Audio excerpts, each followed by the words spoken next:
The Reckoning of Willow Creek. Some things you know in your bones before you see them. The way the air hums before a storm, or how a slope leans just a fraction too far, whispering trouble to anyone who listens. I'd spent my life listening to the earth 32 years as a geotechnical engineer, studying how it shifts under bridges, creeps into culverts, or, if you're careless, swallows whole towns.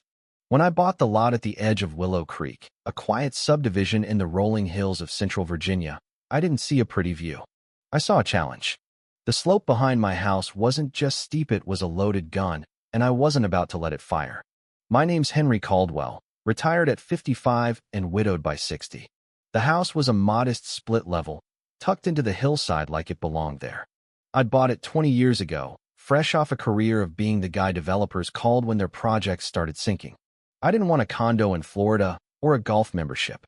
I wanted a piece of land I could tame, a place where I could sleep without dreaming of collapsing retaining walls. That's why I built the Barriera 10-foot concrete wall, reinforced with steel rebar, curved to channel runoff, and anchored deep into the bedrock. It wasn't art. It was survival. The soil back there was a mix of loose sandstone and slick clay, pretty in the autumn light, but deadly after a week of rain. The original builder had slapped up a wooden retaining fence in the 80s, probably to check a box for the county. It was rotting when I moved in. I ran the numbers myself: slope stability charts, soil tests, and rainfall data. The hill would fail someday, maybe in a slow creep, maybe in a rush. So, in the spring of 2004, I started building. Permits filed, county approved, inspections passed. The Homeowners Association, back when it was run by a retired mechanic named Earl, gave me a nod and a beer. "Good work, Henry," he'd said. "That thing's a tank." For years, it was. My wall stood through 3 flood warnings, 2 tropical storms, and the great deluge of 2010 that washed out half the county's backroads. My house stayed dry. My yard stayed put. The neighborhood respected me for it, or at least they used to. Time changes things. Earl died. The old board retired. New folks moved in, tech workers, mostly, with manicured lawns and Teslas. Nice people, but they didn't know the land. To them, my wall was an ugly slab of gray. To me, it was the only thing keeping their cul-de-sac from sliding into the creek. Trouble started quietly, like a crack you don't notice until it's too late. A new HOA board took over in 2023, led by Nathan Pierce, a former investment banker who treated the neighborhood like his personal fiefdom. He was in his late 30s, all sharp suits and sharper smiles, the kind of guy who measured his hedges with a ruler. I first noticed him staring at my wall during one of his community walkthroughs, flanked by his treasurer, Lisa Bennett, and secretary, Greg Walsh. They stood on the trail above my property, pointing and murmuring. I was patching a seam at the time, knee-deep in grout. I figured they were just curious. I was wrong. That winter was dry, the kind that makes people forget what rain can do. I kept up my routine, checking the wall's footings and clearing the drainage pipes. Then the letter arrived. It was on crisp HOA stationery, signed by Nathan himself. My wall, it said, was an unapproved structure that violated the community's aesthetic harmony. I had 30 days to remove it or face fines. I read it twice, then laughed. The wall had been there longer than most of their mortgages. It was county approved, built to code, and documented in the HOA's files. But Nathan didn't care about facts. He cared about control. I drove to the HOA office the next morning, a small brick building by the community pool. Nathan met me at the counter, all teeth and cologne. "Mr. Caldwell," he said, offering a handshake I didn't take. "We appreciate you coming in." "This is nonsense," I said, sliding the letter across the desk. "That wall's been here since 2004. It's permitted. It's critical. You tear it down, you'll have a landslide on your hands." He flipped through a folder, unfazed. "Our guidelines are clear. Unapproved structures must comply with the updated visual plan. Your wall stands out. It's not a gazebo," I snapped. "It's a retaining wall. It's holding back a hill that'll bury half this neighborhood if it goes. We've reviewed satellite imagery," he said like that meant anything. "It's visually disruptive. Several residents have complained." "Let me guess," I said. "They bought their houses knowing the wall was there, but now they want a better view." Nathan's smile tightened. "We're asking for cooperation. You're demanding I destroy something that protects my home and yours because it doesn't match your color scheme. We'll be in touch, he said, standing. I left, my pulse hammering, not from anger but from dread. I knew what they didn't. The hill was patient, but it wasn't kind. Nathan moved fast. Within weeks, the HOA's newsletters were glossier, the community entrance got new shrubs, and a 50-year-old maple by the gate was cut down for curb appeal. I heard about it from neighbors, dog walkers, and joggers who still nodded at me, even if they didn't know my story. They didn't see what I saw in Nathan. He wasn't just a control freak. He was dangerous, the kind of man who'd rewrite the rules to fit his ego. I'd met his type before: city planners who ignored flood zones, contractors who skimped on rebar. They always left a mess. Then came the community aesthetic standards, a 25-page manifesto mailed to every resident. It banned unapproved paint colors, restricted mailbox designs, and, buried on page 22, declared that retaining walls built before 2006 were subject to review for compliance. That was me. My wall. I knew it wasn't about aesthetics. It was about Nathan flexing his power, maybe because my wall blocked his view, or maybe because I didn't bow to his clipboard. I filed an appeal, attaching my 2004 permits, county sign-offs, soil reports, and a letter from Earl praising the wall as a neighborhood asset. I dropped it off at the HOA office. Lisa, the treasurer, took it with a blank stare. "We'll review it at the next meeting," she said, like I was asking for a pool pass. That night, I couldn't sleep. I'd seen bureaucracy ruin lives, twist logic into knots. Nathan didn't need to be right. He just needed to win. 2 weeks later, the response came.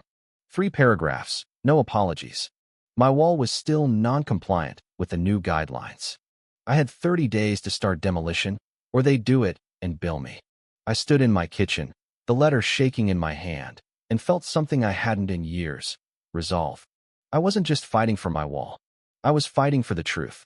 I spent 3 days preparing. I dug out old binder slope charts, rainfall records, erosion maps. I called an old colleague, Tom Hargrove, a state geologist who owed me a favor. He agreed to write an expert opinion. Then I requested a slot at the next HOA meeting. The night of the meeting, the community center was packed. Word had spread. Some came for gossip, others for answers. Nathan sat at the head table, flanked by Lisa and Greg, his smile thin as a blade. "Mr. Caldwell," he said, "you have 5 minutes." I set my binder on the podium and faced the room. Faces I knew, faces I didn't. "I'm not here to argue taste," I began. "I'm here to protect your homes." A murmur rippled through the crowd. I clicked the projector remote. A slide appeared. The slope before my wall, cracked and eroded. This is what I bought in 2004. Unstable sandstone over clay. A landslide waiting to happen. I built the wall to stop it. Slide after slide. I showed them runoff patterns, soil tests, the wall's blueprints, and photos from the 2010 storm when my wall held while the creek overflowed. I ended with a map of the slope's risk zone, highlighting the community center, the playground, and the cul-de-sac below. "Take down that wall," I said, looking at Nathan. "And you're not just risking my house. You're risking theirs." Silence. Nathan shifted. "Thank you, Mr. Caldwell. We'll deliberate and notify you. No questions. No debate." I packed up, nodded to a few neighbors, and walked into the night. For a moment, I thought I'd gotten through. I was wrong. 12 days later, the demolition crew arrived. I was in my backyard, trimming the azaleas my late wife, Ellen, had planted when I heard the rumble of diesel engines. 2 trucks from Apex Demo pulled up, loaded with jackhammers and saws. A foreman, burly and bored, glanced at me. "You Caldwell?" I nodded. "What's this?" "HOA hired us to remove an unauthorized structure." "Your wall." My stomach sank. "That's my property. It's permitted. It's critical." He shrugged. "Take it up with them. We've got orders." I stormed inside, grabbed my file permits, reports, photos, and called the HOA. Voicemail. I marched back out and handed the foreman the folder. "You touched that wall without a court order. You're trespassing." He hesitated, then radioed someone. 20 minutes later, Nathan pulled up in a black Audi, all calm and smug. "Henry," he said, hands in his pockets. "You were notified." "You ignored the permits," I said. "That wall's on my land. You tear it down, and you're liable for what happens." He smirked. Let's hope nothing happens. That afternoon, they started cutting. The sound metal on concrete echoed like gunfire. Dust clouded the air. Neighbors watched, some shaking their heads, others offering me iced tea like it was a funeral. 3 days later, my wall was rubble. They hauled it away, filled the gap with loose dirt, and stuck up a flimsy wooden fence, barely 2 feet high. I stared at it, my chest tight. The hill loomed behind it, exposed and restless. I called the county. They said it was a private matter unless I took it to court. I called Tom Hargrove. He came out that weekend, ran his hand along the slope, and frowned. This is bad, Henry. Tension cracks already. They broke the groundwater seal. It's only a matter of time. How long? I asked. He glanced at the sky. Pray it doesn't rain. It did. A week later, a cold front swept in, dumping 3 inches in 2 days. I lay awake, listening to the rain pound my roof. I thought of Ellen, how we'd weathered storms together, her hand steady in mine. She'd trusted me to keep us safe. Now, I wasn't sure I could. The next morning, I checked the slope. A thin stream of mud cut across the surface, faster than it should have been. The soil was sliding, practicing for something bigger. I took photos and sent them to Nathan. No reply. I delivered copies to Lisa's house. Her kid answered, staring like I was a ghost. They need to see this, I said. It's not about me anymore. 3 days of rain. The runoff trench by my foundation overflowed. The wooden fence warped. A crack appeared above the community center, wide enough to lose a shoe. Still, the HOA did nothing. Then the hill moved. It started with a vibration, a low hum under my boots. I was on my porch, coffee in hand, watching mist curl over the ridge. The ground glistened, saturated to breaking. Then the hum became a sound, gravel shifting, then grinding. I dropped my mug. It shattered. I ran. The slope split open, a jagged fracture tearing across the top. Mud and rock surged forward, slow at first, then faster, a brown wave ripping out bushes and snapping pines. It slammed into the community center with a boom, collapsing the back wall, shattering windows, and burying the playground. Nathan's Audi, parked out front, vanished under sludge. I stood, heart pounding, then grabbed my phone. 911 first. Landslide, I told the operator. Willow Creek. It's bad. Then I called Nathan. No answer. Lisa. Voicemail. I pulled on my coat, grabbed my emergency binder, and ran to the scene. Neighbors were already there, filming, shouting. The community center was half gone, its roof sagging like wet cardboard. I spotted Greg, pale and frozen. This is what I warned you about, I said. He stammered. What do we do? Evacuate, I said. The slope's not done. Sirens wailed. Fire trucks rolled in. I stayed, answering questions from a county geotech named Ryan Holt. You built the wall, he asked. Yes. He shook his head. This didn't have to happen. Then Nathan appeared, shoving through the crowd, his face red. You, he yelled, pointing. This is your fault. The crowd turned. My jaw tightened. You tore down the wall. It was an eyesore. It was a safety structure. Ryan stepped in. Sir, reports show that the wall was critical. Its removal caused this. Nathan laughed, shrill. You're blaming me? I warned you, I said. I begged you. Lisa appeared, clutching a folder me reports. She handed it to Nathan. He flipped through, his face falling. For the first time, he looked small. The next day, a reporter named Claire Morgan knocked on my door. Your name's everywhere, she said. I made coffee, sat her at Ellen's old table, and told her everything. By morning, the headline read, Engineer warned HOA before landslide. The story spread. Neighbors reached out. Some apologized. Nathan went quiet, issuing a vague HOA statement about unforeseen instability. No apology. I wasn't done. The rain stopped, but the slope kept shifting. I walked it daily, noting new cracks and clogged runoff channels. One night, I found a fissure 4 inches wide, roots jutting out like broken ribs. I emailed Nathan photos, urging an engineer's review. No reply. I delivered copies to the HOA office. Lisa saw me but said nothing. The rain returned, heavier. The slope bled mud. Then city code enforcement showed up. Mr. Caldwell, the younger officer said, we've got reports of unauthorized inspections on HOA land. That's my property, I said, showing them the survey plat. The slope's mine. The wall was mine. The older officer nodded. We'll report it. But you've got a fight coming. I was ready. Neighbors started asking questions. Mrs. Larson, from down the street, brought me muffins and said, I always felt safer with your wall. Then, one night, I heard a groan outside, like the earth was straining. The fissure had widened. A pine tilted. The wooden fence leaned. I texted Nathan, the slope's moving. This is your last warning. No reply. At 3:11 a.m., the hill roared. Not Thunder Earth. I ran outside. The slope was collapsing, a tidal wave of mud and debris. It hit the community center again, crushing what was left. Nathan's office was inside.